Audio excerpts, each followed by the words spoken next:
आता धनंजय मुंडे यांनाही 8% सरकारी जेवण जेवू द्या असं सारंगी महाजन यांनी म्हटलं आहे। धनंजय मुंडेंनी आमदारकीचाही राजीनामा द्यावा अशी मागणी सारंगी महाजन यांनी केली आहे। लोकांच्या मनातील दहशत मिटवण्याचा प्रयत्न करा असं मामेत सारंगी महाजन यांनी धनंजय मुंडे यांच्याविषयी बोलताना म्हटले।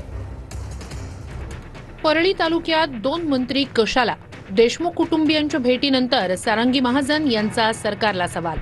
नैतिक जबाबदारी समजून धनंजय मुंडे यांनी पहिल्या दिवशी राजीनामा द्यायला पाहिजे होता।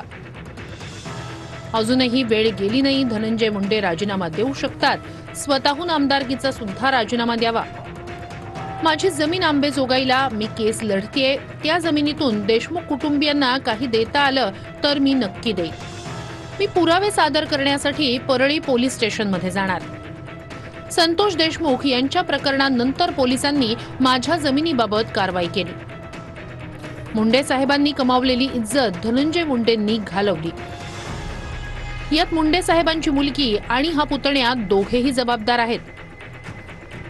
पंकजा आमदार होती, पालकमंत्री होती, तिला हे सगळे व्यवहार कळत नव्हते का?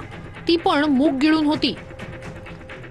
वाल्मिक कराडसाठी परळी बंद नव्हती। वाल्मिक कराडची माणसं गोंधळ घालतील, दुकानं तोडतील म्हणून लोकांनी दुकानं बंद केली। तुम्ही धनंजयला जेलमध्ये घाला, थोडे दिवस त्याला बसू द्या, सरकारी जेवण जेवू द्या, बरं वाटेल। मला तर म्हणायचंय की आता तुम्ही धनंजयला पण आत घाला, थोडे दिवस त्याला बसू द्या, हवा खाऊ द्या, सरकारी जेवण जेवू द्या, बरं वाटेल। बीड जिल्ह्याचं तो नेतृत्व करतो आहे, तर त्यांनी ही जिल्ह्याची नैतिक जबाबदारी समजून त्यांनी राजीनामा पहिल्याच दिवशी द्यायला पाहिजे होता। अजूनही त्याला वेळ गेली नाही, तो राजीनामा देऊ शकतो। त्यांनी स्वतःहून आमदारकीचा सुद्धा राजीनामा द्यावा। ह्याच्याविषयी जी दहशत लोकांच्या मनात भरली आहे ती यांनी मिटवण्याचा प्रयत्न करावा, एवढाच मी त्याला सल्ला देईन, ह्याच्यापेक्षा जास्त देणार नाही। कारण तो आता जो त्याचं हेलिकॉप्टर विमान जे म्हणतात धसभाऊ, ते फार उंच आहे, ते खाली उतरवण्यासाठी बीडची सामान्य जनताच मदत करेल।